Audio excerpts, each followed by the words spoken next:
2021년 5월 18일 화요일 오늘의 말씀을 나누도록 하겠습니다. 오늘 말씀의 제목은 내가 너를 사랑하는 줄 알게 하리라 입니다. 본문 말씀은 요한계시록 3장 7절부터 13절까지 말씀입니다. 제가 읽겠습니다.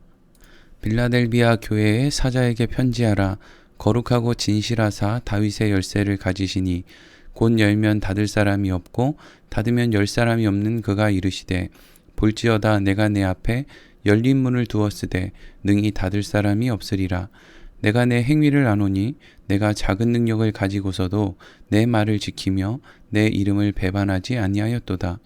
보라, 사탄의 회당 곧 자칭 유대인이라 하나 그렇지 아니하고 거짓말하는 자들 중에서 몇을 내게 주어 그들로 와서 내 발 앞에 절하게 하고 내가 너를 사랑하는 줄을 알게 하리라.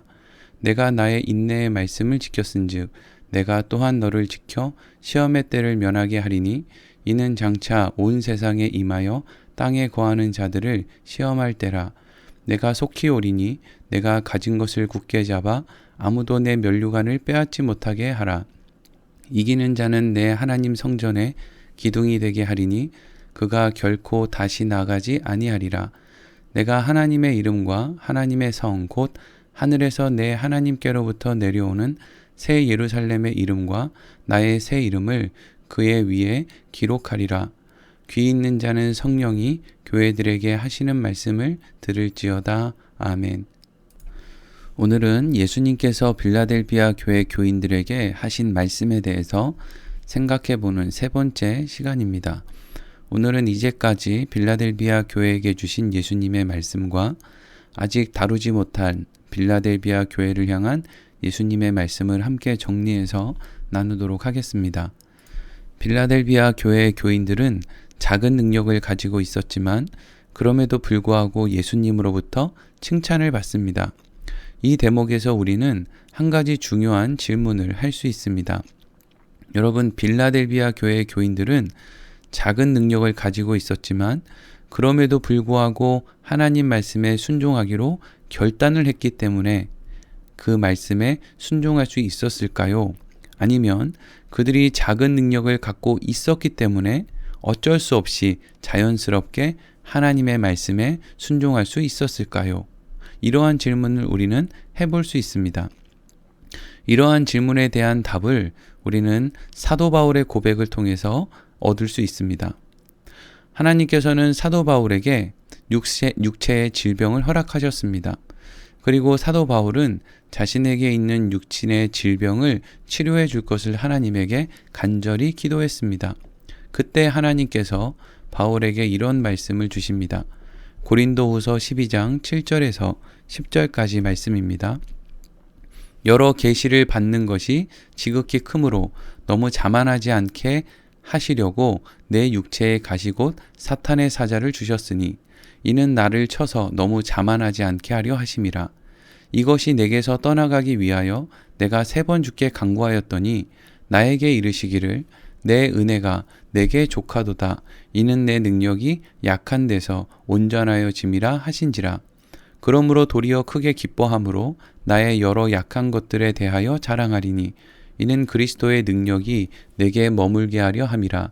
그러므로 내가 그리스도를 위하여 약한 것들과 능욕과 궁핍과 박해와 곤고를 기뻐하노니 이는 내가 약한 그때의 강함이라. 아멘. 바울은 하나님께서 자신의 질병을 일부러 고쳐주시지 않았다라고 고백하고 있습니다. 하나님께서는 바울에게 있는 질병을 그냥 나약한 상태 그대로 내버려 두셨다는 것입니다. 왜 그렇게 하신 것입니까? 하나님의 능력은 바울이 약할 때 온전하게 드러나기 때문이었습니다. 그래서 바울은 이후에 어떻게 고백합니까? 바울은 하나님의 뜻을 깨닫고 자신에게 질병에 있는 것을 크게 기뻐했고 자신의 약한 것을 자랑하게 되었다라고 고백합니다. 빌라델비아 교회 교인들은 다른 지역의 교회의 교인들과 자신들을 비교하며 자신들의 좋지 않은 환경을 때론 비관적으로 생각하기도 했을 것입니다. 그러나 하나님께서는 오히려 빌라델비아 교회 교인들에게 좋지 않아 보이는 그 환경이 결코 빌라델비아 교회 교인들에게 손해가 될 것이 없다고 말씀하시는 것입니다. 결국 정리하자면 빌라델비아 교회 교인들이 작은 능력을 가졌기 때문에 오히려 하나님의 말씀에 순종할 수 있었다라는 것을 우리는 알 수 있게 되는 것입니다. 그리고 오늘 말씀이 이렇게 이어집니다. 오늘 9절 말씀입니다. 보라, 사탄의 회당 곧 자칭 유대인이라 하나 그렇지 아니하고 거짓말하는 자들 중에서 며칠 내게 주어 그들로 와서 내 발 앞에 절하게 하고 내가 너를 사랑하는 줄을 알게 하리라. 아멘. 방금 읽은 9절 말씀은 빌라델비아 교회 교인들의 작은 능력에 대해서 말하다가 느닷없이 사탄의 회당 곧 자칭 유대인, 거짓말하는 자라고 하는 사람들이 등장하는 것을 볼 수 있습니다. 지금 이러한 사람들이 등장하는 이유는 그들의 말과 행동이 빌라델비아 교회 교인들의 신앙의 모습과 매우 달랐기 때문입니다. 9절 말씀에 등장하는 유대인들은 예수를 믿지 않는 사람들로 여전히 메시아를 기다리는 사람들이었습니다. 그들이 기다리던 메시아는 로마로부터의 독립과 다윗 때와 같은 부유함을 자신들에게 허락해줄 메시아였습니다. 그래서 유대인들은 이미 메시아가 왔고 그 메시아가 예수 그리스도다라고 말하는 빌라델비아 교인들을 향해서 이렇게 말하는 겁니다. 너희가 믿는 예수는 메시아가 될 수 없다. 어떻게 메시아가 그렇게 나약할 수 있는가? 메시아라고 하면 자고로 능력을 가지고 그를 믿는 사람들의 필요를 채워주는 것이 진정한 메시아가 아니냐? 라고 하는 말을 유대인들은 빌라델비아 교회 교인들에게 자주 했던 것입니다.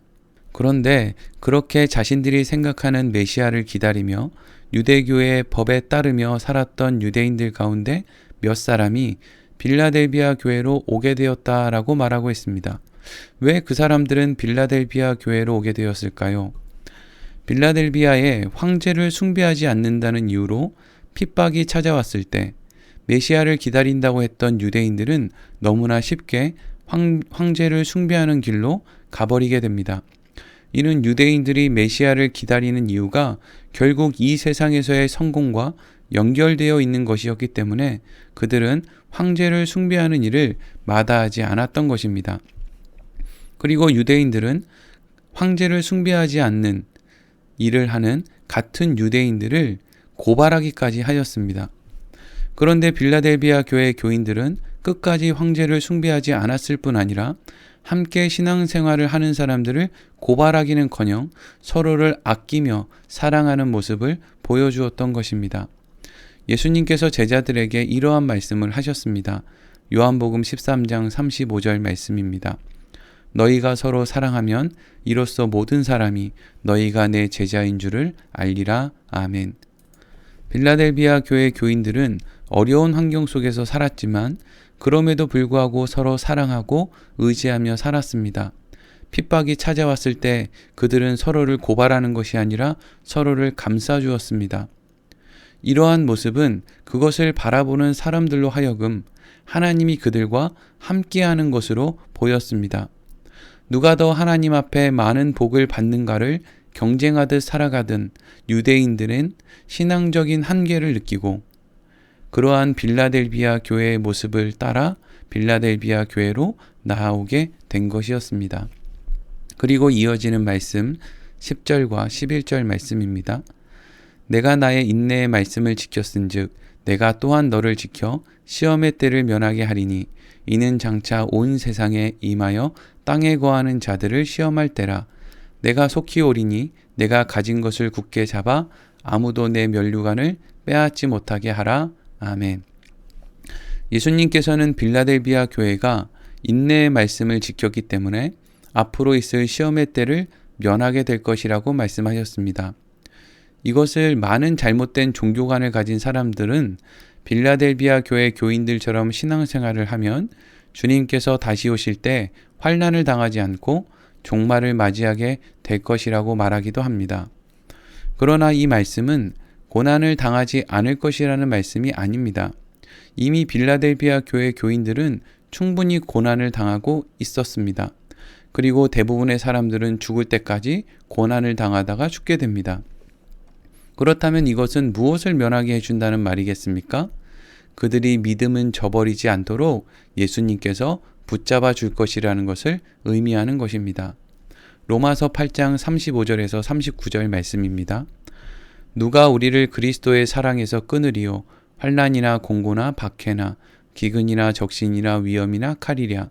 기록된 바 우리가 종일 주를 위하여 죽임을 당하게 되며 도살당할 양같이 여김을 받았나이다 함과 같으니라. 그러나 이 모든 일에 우리를 사랑하시는 이로 말미암아 우리가 넉넉히 이기느니라. 내가 확신하노니 사망이나 생명이나 천사들이나 권세자들이나 현재일이나 장래일이나 능력이나 높음이나 깊음이나 다른 어떤 피조물이라도 우리를 우리 주 그리스도 예수 안에 있는 하나님의 사랑에서 끊을 수 없으리라. 아멘. 이미 고난 가운데서도 믿음을 지킨 빌라델비아 교회 교인들의 믿음을 누가 어떤 것으로 빼앗을 수 있겠습니까?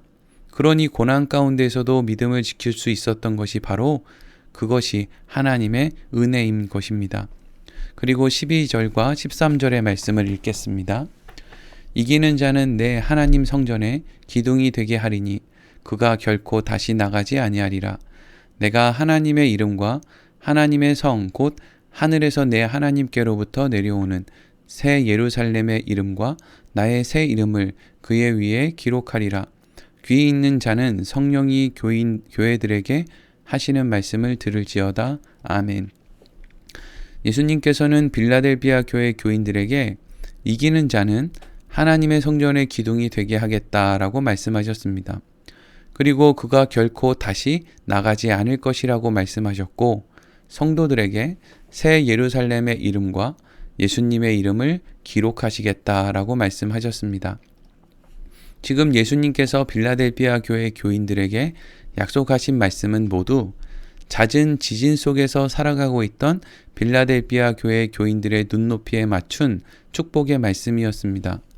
지진 가운데 안전한 기둥과 같이 되게 하신다는 것, 결코 지진을 피해 삶의 자리를 떠나는 일이 없을 것이라는 것, 그리고 지진을 피해 떠났다가 다시 돌아올 때 자신의 것을 되찾기 위해서 이름을 써두는 것과 같이 하나님이 허락하신 것을 결코 잃어버리지 않도록 예수 그리스도의 이름을 새겨주시겠다라는 것이 빌라델비아 교회를 향한 예수 그리스도의 축복의 메시지인 것입니다.